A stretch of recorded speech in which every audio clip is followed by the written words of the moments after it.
millions de Français qui se sentent expropriés de leur logement parce qu'en raison de lois soi-disant écologiques absurdes, si vous n'isolez pas votre logement aux normes, c'est-à-dire s'il est qualifié de passoire thermique, vous n'avez plus le droit de le louer et bientôt vous n'aurez plus le droit de le vendre. Ni de l'assurer. Ni de l'assurer. Des millions de Français se sentent expulsés de chez eux.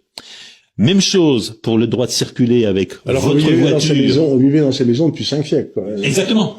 Et par ailleurs, c'est une destruction de patrimoine puisque vous avez une maison construite en préfabriqué depuis 10 ans, elle est aux normes, il n'y a aucun problème. En revanche, le bâti ancien, historique, quelquefois de grande qualité, les cœurs de village vont devenir inhabitables, il sera impossible de les louer, il sera impossible de les habiter. Donc ils vont tomber en ruine. Ils vont tomber en ruine. On organise la mise en ruine, on organise la destruction du bâti français ancien et de qualité. Et pourquoi ? Deuxième chose, au nom des normes d'isolation, zéro carbone, lutte contre le réchauffement climatique. Deuxième raison égale totalement hors sol. Vous savez bien qu'à partir de 2024, votre vieille voiture qui fonctionne au diesel ou en essence ne pourra plus rentrer dans les agglomérations 150 000 habitants. Soyons concrets, ça veut dire que vous ne pouvez plus aller à l'université, que vous ne pourrez plus aller à l'hôpital. Dans certaines agglomérations, je crois comme Toulon, vous ne pourrez plus aller à l'aéroport.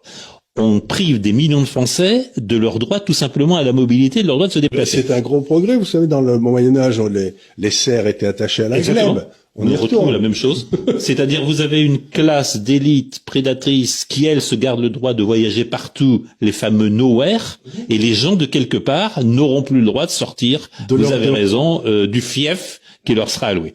Et puis la troisième chose, c'est quand même l'escroquerie numérique et du digital, avec un totalitarisme qui s'avance et que personne ne veut voir venir. Quand je vois l'absence de débat à l'Union européenne qui est en train de ratifier la monnaie digitale de banque centrale, ce qui veut dire que la banque centrale connaîtra tous les paiements si des gouvernements ne se lèvent pas pour maintenir les paiements en espèces.